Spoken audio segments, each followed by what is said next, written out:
ഒരാഴ്ച മുൻപ് വരെ ആരും അറിയാതിരുന്ന കശ്മീരിലെ ആ പുഴയോര ഗ്രാമത്തിലേക്ക് ഇപ്പോൾ ആളുകളുടെ ഒഴുക്കാണ്. ആളുകൾ ഒഴുകിയെത്തുകയാണ്.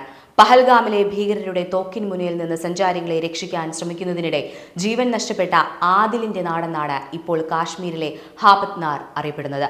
പഹൽഗാമിൽ നിന്ന് 30 കിലോമീറ്റർ അകലെയാണ് ഹാപത്നാർ. കൊല്ലപ്പെട്ട 26 പേരിലെ ഏക കശ്മീർ സ്വദേശിയായിരുന്നു 29-കാരനായ ആദിൽ ഹുസൈൻ. സഞ്ചാരികളെ കുതിരപ്പുറത്തേറ്റി ബൈസരൻ കുന്നിന് മുകളിലെത്തിക്കലായിരുന്നു ആദിലിന്റെ ജോലി. ഭീകരർ വെടിയുതിർക്കുമ്പോൾ ബൈസരൻ കുന്നിനെ കൈവെള്ള പോലെ അറിയാവുന്ന ആദിലിന് വേണമെങ്കിൽ ഓടി രക്ഷപ്പെടാമായിരുന്നു. എന്നാൽ കുട്ടിക്കാലം തൊട്ടേ തെറ്റിനൊപ്പം നിൽക്കാൻ തയ്യാറാവാത്ത ധീരനായിരുന്നു തന്റെ ജ്യേഷ്ഠനെന്ന് സഹോദരൻ നൌഷാദ് പറയുമ്പോൾ തന്നെ നമുക്ക് മനസ്സിലാകാം എത്രത്തോളം വലിയ ദേശസ്നേഹിയായിരുന്നു ആദിലെന്ന്. ഭീകരരിൽ നിന്ന് തോക്കു പിടിച്ചു വാങ്ങാൻ ശ്രമിക്കുമ്പോഴാണ് ആദിലിനെ വെടിയേൽക്കുന്നത്. വീണുപോയ ആദിലിന് നേരെ 3 തവണ കൂടി ആ നരാധനന്മാർ നിറയൊഴിച്ചാണ് ആദിലിനെ കൊലപ്പെടുത്തിയത്. നേരത്തെ എത്താമെന്നും നാളെ പോകുന്നില്ലെന്നും പെങ്ങളോട് പറഞ്ഞാണ് ഏപ്രിൽ 22-ന് രാവിലെ ആദിൽ പോകുന്നത്. ഭീകരാക്രമണം ഉണ്ടായെന്നറിഞ്ഞപ്പോൾ വൈകിട്ട് വരെ ആദിലിനെ വിളിച്ചെങ്കിലും ഫോണിൽ കിട്ടിയില്ല. സംശയം തോന്നിയതോടെ പഹൽഗാമിൽ പോയി അന്വേഷിച്ചു. മരിച്ചവരുടെ പട്ടികയിൽ സഹോദരന്റെ പേര് കണ്ട് തകർന്നുപോയി നൌഷാദ്.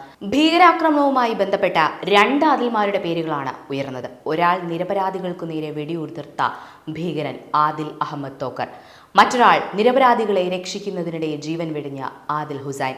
2018-ൽ വിദ്യാർത്ഥി വിസയിൽ പാകിസ്ഥാനിലേക്ക് പോയി ഭീകരവാദ പരിശീലനം നേടിയ ആദിൽ തോക്കറിനെ കുറിച്ച് ബന്ധുക്കൾക്കോ ബിജ്ബെഹറിലെ നാട്ടുകാർക്കോ അതിനുശേഷം യാതൊരു അറിവുമില്ല. പഹൽഗാം കൂട്ടക്കൊലയിൽ ഭീകരർക്ക് വഴികാട്ടിയായ ആദിൽ അഹമ്മദ് തോക്കർ 2018-ൽ ഇന്ത്യയിൽ നിന്ന് സ്റ്റുഡന്റ് വിസയിൽ പാകിസ്ഥാനിലേക്ക് പോയെന്നും 6 വർഷത്തിന് ശേഷം 3-4 ഭീകരരുമായാണ് തിരിച്ചെത്തിയതെന്നും രഹസ്യാന്വേഷണ ഏജൻസി റിപ്പോർട്ട് ചെയ്യുന്നു. 2018-ൽ പാകിസ്ഥാനിലേക്ക് പോയ ആദിൽ തോക്കർ ലഷ്കർ-ഇ-തയ്ബയിൽ ചേരുകയും 2024-ൽ നിയന്ത്രണ രേഖ കടന്ന് ഇന്ത്യയിലേക്ക് നുഴഞ്ഞു കയറുകയും ചെയ്തു. പഹൽഗാമിൽ വെടിയുതിർത്ത ഭീകരരിൽ ആദിലും ഉണ്ടായിരുന്നു. സാക്ഷികൾ ഇത് തിരിച്ചറിഞ്ഞും കഴിഞ്ഞു. ജമ്മു കശ്മീരിലെ അനന്ത്നാഗ് ജില്ലയിലെ ബിജ്ബെഹാരയിലെ ഗുരേ ഗ്രാമവാസിയായ ആദിൽ അഹമ്മദ് തോക്കർ പഹൽഗാം ഭീകരാക്രമണത്തിന് പദ്ധതി ഒരുക്കി കൊടുത്ത പ്രധാനിയാണെന്നും കരുതപ്പെടുന്നു. പാകിസ്ഥാനിലേക്ക് പോകുന്നതിന് മുൻപേ ആദിൽ ഭീകരവാദ പ്രവർത്തനങ്ങളിൽ ഏർപ്പെട്ടിരുന്നതായും റിപ്പോർട്ടുണ്ട്. അന്ന് അതിർത്തിക്കപ്പുറത്ത് പ്രവർത്തിക്കുന്ന ചില നിരോധിത ഭീകര സംഘടനകളുമായി അടുപ്പമുള്ളവരുമായി ആദിലിന് ബന്ധമുണ്ടായിരുന്നുവെന്നും ഇന്റലിജൻസ് വൃത്തങ്ങൾ വെളിപ്പെടുത്തി. ആദിൽ പാകിസ്ഥാനിൽ എത്തിയതോടെ പൊതുമധ്യത്തിൽ നിന്നും അപ്രത്യക്ഷനായിരുന്നു. കുടുംബവുമായുള്ള ആശയവിനിമയം വിച്ഛേദിച്ചു. ഏതാണ്ട് 8 മാസത്തോളം ആദിലിനെ കുറിച്ച് ആർക്കും ഒരു വിവരവും ഉണ്ടായിരുന്നില്ല. ആദിലിന്റെ ഡിജിറ്റൽ വിവരങ്ങൾ നിരീക്ഷിച്ചിരുന്ന ഇന്റലിജൻസ് ഏജൻസികൾക്കും ഇയാൾ അപ്രത്യക്ഷനായി. കശ്മീരിലെ വീട് കേന്ദ്രീകരിച്ചുള്ള സമാന്തര നിരീക്ഷണ ഓപ്പറേഷൻ ശ്രമം നടത്തിയിരുന്നെങ്കിലും കാര്യമായ ഫലവും ഉണ്ടായില്ല. ആദിൽ ഭീകരരുടെ പരിശീലന ക്യാമ്പുകളിലാണ് ഇന്ത്യയിൽ നിന്ന് പാകിസ്ഥാനിലേക്ക് പോയ ശേഷം കഴിഞ്ഞിരുന്നത് എന്നാണ് ഇന്റലിജൻസ് റിപ്പോർട്ട്. പാകിസ്ഥാൻ ആസ്ഥാനമായുള്ള ഭീകര സംഘടനയായ ലഷ്കർ-ഇ-തയ്ബയുടെ കീഴിൽ പരിശീലനം ലഭിച്ചതിന് ശേഷം 2024 അവസാനത്തോടെ ആദിൽ ഇന്ത്യയിൽ പ്രത്യക്ഷപ്പെടുമ്പോൾ ആദിലിനൊപ്പം 3-4 പേരടങ്ങുന്ന ഒരു ചെറിയ സംഘവും ഉണ്ടായിരുന്നു. ഇവരിൽ ഒരാൾ പാക് പൗരനും പഹൽഗാം ഭീകരാക്രമണത്തിലെ മറ്റൊരു പ്രതിയുമായ ഹാഷിം മൂസയുമാണ്.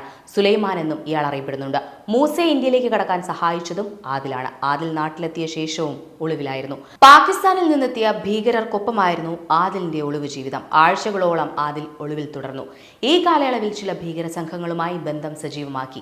ലോകത്തെ ഒന്നടങ്കം ശ്രദ്ധയാകർഷിക്കുന്ന ഒരു ഭീകരാക്രമണത്തിന് ആദിലും സംഘവും ആഴ്ചകൾക്ക് മുൻപേ സജ്ജം. അമർനാഥ് യാത്ര അവസാനിപ്പിച്ചതിനെ തുടർന്ന് മേഖലയിലെ വിനോദസഞ്ചാര കേന്ദ്രങ്ങൾ ക്രമേണ വീണ്ടും തുറന്നതും ഈ സമയത്തായിരുന്നു. സുരക്ഷാ കാരണങ്ങളാൽ നേരത്തെ അടച്ചിരുന്ന കേന്ദ്രങ്ങളിൽ 2025 മാർച്ച് മുതൽ വിനോദസഞ്ചാരികളുടെ തിരക്ക് വീണ്ടും കണ്ടു തുടങ്ങി. ഇതോടെയാണ് ഭീകരർ ഈ പ്രദേശം ആക്രമണത്തിനായി തിരഞ്ഞെടുക്കുന്നത്. ആദിലിന്റെയും മറ്റു ചില ഭീകരരുടെയും രേഖാചിത്രങ്ങൾ ഇതിനോടകം പുറത്തുവിട്ടിരുന്നു.